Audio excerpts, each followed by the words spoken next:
रमेकदन्तं रक्ताम्बरं त्रिनयनं परमं पवित्रं उद्यद्दिवाकरनिभोज्ज्वलकान्तिकान्तं विघ्नेश्वरं सकलविघ्नहरं नमामि। ओम विघ्नेश्वराय नमः। ओम श्री स्वस्थानी परमेश्वरै नमो नमः। नमस्कार आदरणीय श्रद्धालु भक्तजनहरू, यहाँहरूलाई फेरि पनि आज पनि हाम्रो यो च्यानलमा म हृदयदेखि नै स्वागत गर्न चाहन्छु। कहाँदेखि हेर्दै हुनुहुन्छ, कुन देशदेखि हेर्दै हुनुहुन्छ अथवा जहाँदेखि पनि हेर्दै हुनुहुन्छ, संसारभर छरिएर रहनुभएका हाम्रो नेपाली दाजुभाइ दिदीबहिनी, बुवा आमा, हजुरबुवा हजुरआमा जति पनि हुनुहुन्छ, यहाँहरू सम्पूर्णलाई म नमन गर्न चाहन्छु र स्वस्थानी परमेश्वरी देवीले पनि रक्षा गरून् भनेर म कामना गर्दछु। र कहाँदेखि हेर्दै हुनुहुन्छ कमेन्ट गर्नुहोला र हाम्रो यो कस्तो लागिरहेको छ हामीलाई प्रतिक्रिया दिन पनि नभुल्नुहोला, किनभने हामीले पनि सुधार्दै जानेछौँ। र अब आज हामी भनेको त्रयोदशोध्याय 13औं अध्यायमा छौँ। 13औं अध्याय वाचन गर्नेछौँ हामी। त्रयोदशोध्याय 13औं अध्याय हामी वाचन गर्नेछौँ। त्यहाँभन्दा पहिला हातमा चन्दन अक्षता फुल लिएर मन्त्र पुष्पाञ्जली लिएर आफ्नो मनोकामना सम्झेर हात जोड्नुहोला। ओम श्री गणेशाय नमः, श्री सरस्वत्यै नमः, श्री स्वस्थानी परमेश्वरै नमो नमः। ओम यं ब्रह्मा वरुणेन्द्र रुद्रमरुतस्तुन्वन्ति दिव्यैस्तवैरे वेदैः साङ्गपदक्रमोपनिषदैः गायन्ति यं सामगा ध्यानावस्थिततद्गतेन मनसा पश्यन्ति यं योगिनो यस्यान्तं न विदुषुरासुरगणा देवाय तस्मै नमः। श्रीमत्चन्दनचर्चितो जलवपु शुक्लाम्बरा मल्लिका मालालङ्कृतकुण्डला प्रविलसन्मुक्तावली शोभिता सर्वज्ञाननिदानपुस्तकधरा रुद्राक्षमालाकरा वाग्देवी वनदाम्बुजे वसतु मे त्रैलोक्यमाता चिरम्। मुखं करोति वाचालं पङ्गुलङ्गायते गिरिं यत्कृपातमहं वन्दे परमानन्दमाधवम्। नमो भगवते तस्मै व्यासाय मिततेजसे यस्य प्रसादाद् वक्ष्यामि नारायणकथामिमम्। नारायणं नमस्कृत्य नरं चैव नरोत्तमं देवीं सरस्वतीं व्यासं ततो जयमुदीरयेत्।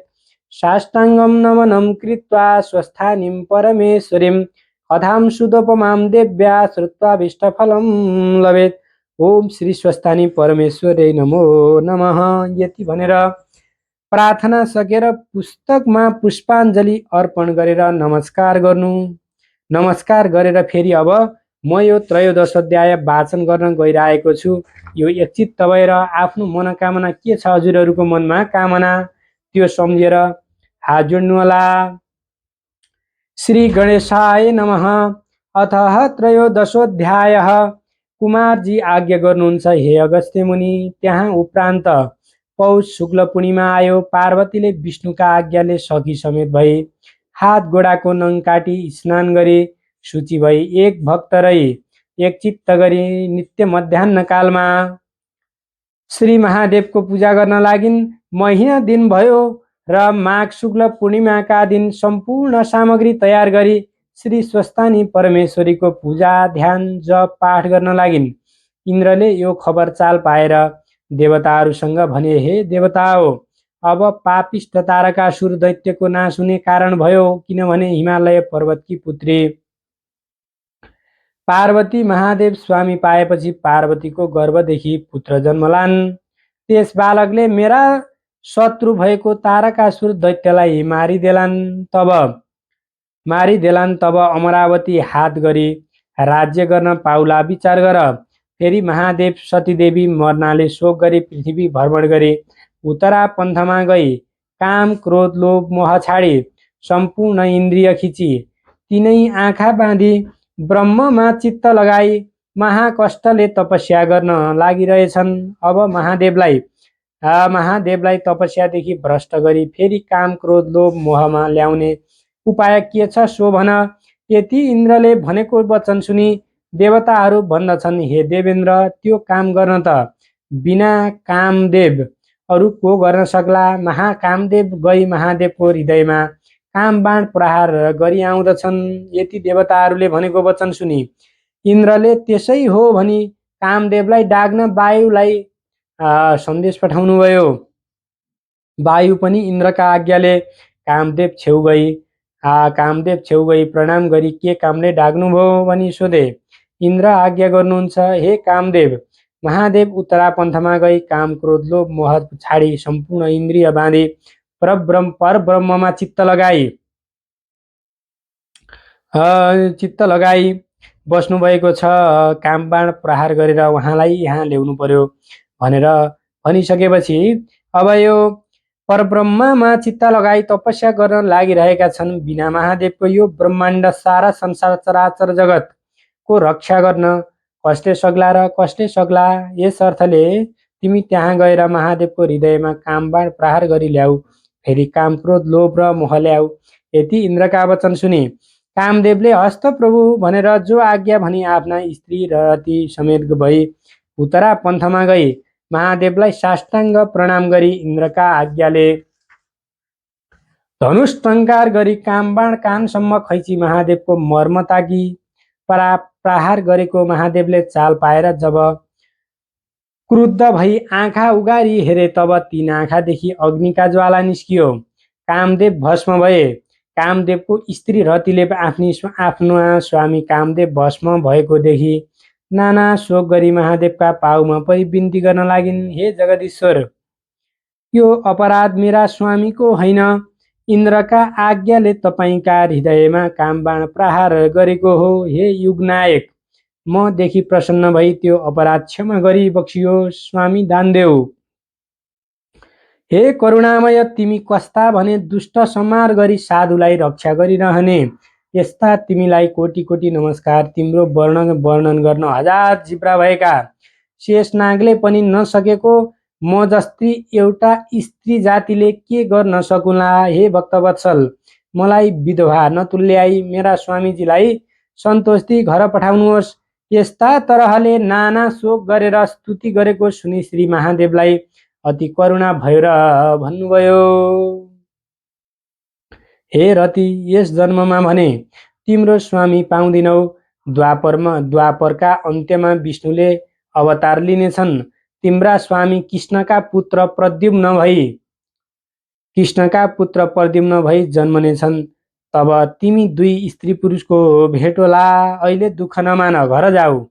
यति श्री महादेवबाट आज्ञा भएको सुनि रतिले हस्त प्रभु जो आज्ञा भनी महादेवलाई साष्टाङ्ग दण्डवत गरी घर फर्किन्। त्यहाँ उपरान्त महादेवले सती देवीलाई सम्झी कहाँ जन्म लिन गइन् भने ध्यान दृष्टिले विचार गरी हेरे। हिमालय पर्वतकी पुत्री पार्वती नाउँ भई जन्मी। महादेव स्वामी पाऊँ भनी केटाकेटीदेखि नाना तीर्थ व्रत दान धर्म कर्म आदि यज्ञ गरेको र फेरि विष्णुका उपदेशले श्री स्वस्तानी परमेश्वरीको व्रत गर्न लागेको चाल पाएर अब पार्वतीको चरित्र हेरौँ भनी इन्द्र स्वरूप भई वज्र हातमा लिएर ऐरावत हात्तीमा चढी पार्वतीले व्रत गरिरहेको ठाउँमा गएर कस्ता बखतमा गए भने सम्पूर्ण व्रत गरिसकेकी हातमा अर्घ पात्र लिए।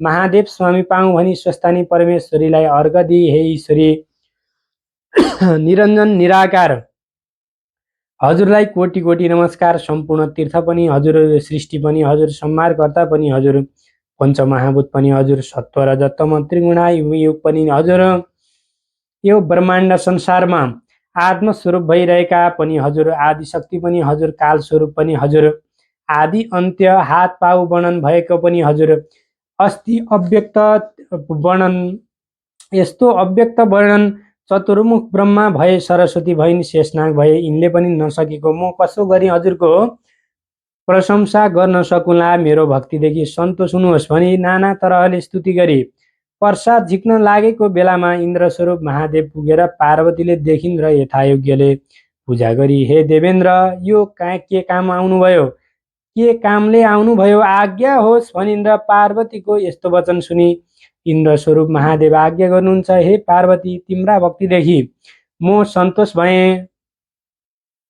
सन्तोषमय महादेव स्वामी पाऊँ भनी तिमीले यो व्रत गर्यौ, तर महादेव कस्ता भने बौलाहा जस्ता महानिर्धनी, सर्पका गहना लगाएका, कम्मरमा बाघको छाला बेरेका, भूत प्रेत प्रमथगण साथमा लिएका, बुढो गोरुमा चढेका, दाहिने हातले डमरू बजाएका, बायाँ हातमा त्रिशूल लिएका, विष भाङ धतुरो खाएका, निर्लज्ज भइकन फिर्ने, फेरि अघोर मूर्ति भई शमशानमा बास गरी हिँड्ने, तिमी त्यस्ती कोमल पद्म सुन्दरी, तिमीलाई महादेव स्वामी योग्य छैनन्। सम्पूर्ण देवताको राजा, मलाई स्वामी तुल्याई स्वर्गकी रानी हौ। यति इन्द्रस्वरूप महादेवले आज्ञा भएको सुनि पार्वती अति क्रोधले भन्न लागिन्, हे पापिष्ट इन्द्र, मैले यस्तो श्री स्वस्थानी परमेश्वरीको व्रत गरिरहेको ठाउँमा आई महादेवलाई यस्तो निन्दा गरिस्, यो मैले सहन सकिन, म तँलाई श्राप दिन्छु। उनले यति भनी श्राप दिन तयार भइन्। त्यसपछि इन्द्रस्वरूप महादेवले पार्वतीले श्राप देलिन् भनी डराई भने, हे पार्वती, म इन्द्र होइन, तिम्रो चरित्र हेर्न इन्द्रस्वरूप भई आएको धन्य तिम्रो भक्ति, तिमीदेखि म सन्तोषजनक भएँ। यति भनी महादेवले आफ्नो ज्योति स्वरूपको दर्शन दिए र पार्वतीले श्री महादेवको दर्शन पाएपछि मनमा आनन्द गरी कोटी कोटी कोटी साष्टाङ्ग प्रणाम गरिन् र बिन्ती गरिन्, हे जगदीश्वर, मैले नाना तीर्थ व्रत दान धर्म यज्ञ जप तप गरेँ, तपाईँको दर्शन पाइन। आज वैकुण्ठनाथ विष्णुका उपदेशले श्री स्वस्थानी परमेश्वरीका व्रतको प्रभावले तपाईँको दर्शन पाएँ। अब यो श्री स्वस्थानी परमेश्वरीको प्रसाद दिनलाई कन्यादान भएको छैन। तब महादेवले प्रसन्न भई पार्वती कन्यादान लिन भनी पार्वती समेत भई हिमालय पर्वत छेउ गएर हिमालय पर्वतले महादेव आएको देखि आफ्नी पुत्री पार्वतीले महादेव स्वामी पाउन लागिन् भनी बडो हर्षमान गरे। आफ्नी स्त्री मेनकासँग भने, हे स्त्री, हामी धन्य रहेछौँ। पार्वती कन्यादान लिन भनी महादेव आउनुभयो। अब कन्यादान दिने सामग्री तयार गर। वशिष्ठ प्रभृति ऋषि ज्योतिषीलाई डाकी विचार गरी अक्षय तृतीयाको दिन लग्न ठहराई स्वर्ग मर्त्य पाताल तीनै लोकका देवता ऋषि यक्ष गन्धर्व किन्नर दैत्य नाग अप्सरा यज्ञमा बसे। चतुर्मुख ब्रह्माले यज्ञ गर्न लागे, ऋषिहरूले वेदपाठ गर्न लागे। अप्सरा, गन्धर्व कन्या, किन्नर कन्या, दैत्य कन्या, नाग कन्याहरू नाना वस्त्र अलङ्कार पहिरी ऊभन्दा उराम्री भई पार्वती कन्यादान दिएको हेर्न आएका थिए। हिमालय पर्वतकी स्त्री मेनकाले पनि आफ्नी पुत्री पार्वतीलाई सुगन्ध लेपन गराई। हिरा मोती माणिक नाना रत्न जडाउ गरेको गहना र कपडा लगाउन दी सिंगारी राखेकी थिइन्। सोह्र श्रृङ्गार गरिरहेकी पार्वती भन्दा राम्री त्यस बखत तीन लोकमा कोही देखिएनन् र विभिन्न मङ्गल गीत र वाद्य गरी हिमालयले तिल कुश सामग्री लिए। पार्वतीका हात समाई मेनकाले सुनको कमण्डलुले जलधारा गरी कन्यादान दिन लाग्दा हिमालयले सोधे, हे जगदीश्वर, यस शुभ लग्नमा मेरी पुत्री कन्यादान दिन्छु। हजुरको गोत्र कुन हो? बिना गोत्रले केही कार्य नगर्नु भनेर शास्त्रमा बताइएको छ। हिमालय पर्वतले यस्ता कुरा सोधेको सुनि महादेव केही उत्तर दिन नसकी एकदमै श्रम मानी अधोमुख गरिरहे। हिमालय पर्वतले हात समाती महादेवको मुख हेरिरहे।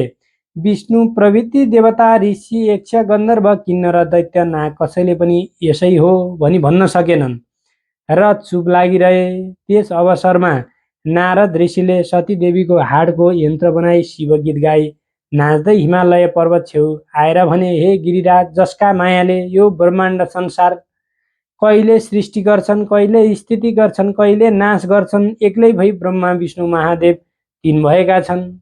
तिनै कहिले एक पनि हुन्छन्। यस्ता आदि पुरुष तिनका बाबु पनि छैनन्, महतारी पनि छैनन्, जाति पनि छैनन्, गोत्र पनि छैन, सर्वव्यापी पनि तिनै, 33 कोटी देवताको पिता र माता पनि तिनै।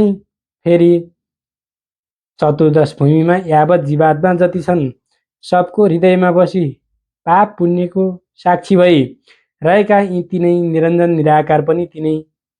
यस्ता ईश्वरको महिमा वर्णन गर्न हजार जिब्रा भएका शेषनाग भए ब्रह्मा भए इन्द्रले पनि नसकेको म जस्तो एउटा बब्रुले कसरी सकुला।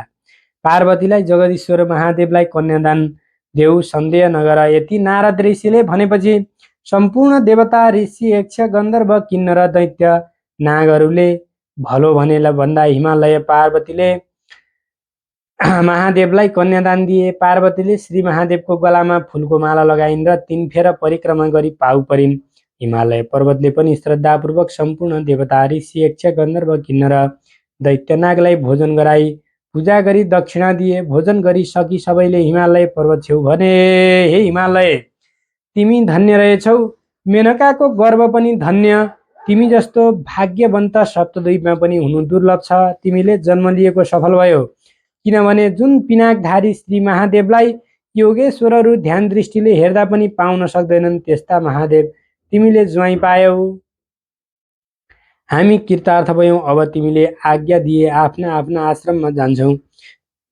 यति निमन्त्रणामा आएका सकलले भन्दा हिमालय पर्वतले जानुहोस् भनी बिदा दिए। आफ्ना आफ्ना आश्रममा गए। इति श्री स्कन्द पुराणे केदारखण्डे माघ महात्म्ये कुमार अगस्त्य संवादे श्री स्वस्थानी परमेश्वर्यां व्रतकथायां श्री पार्वती कन्यादान नाम त्रयोदशो।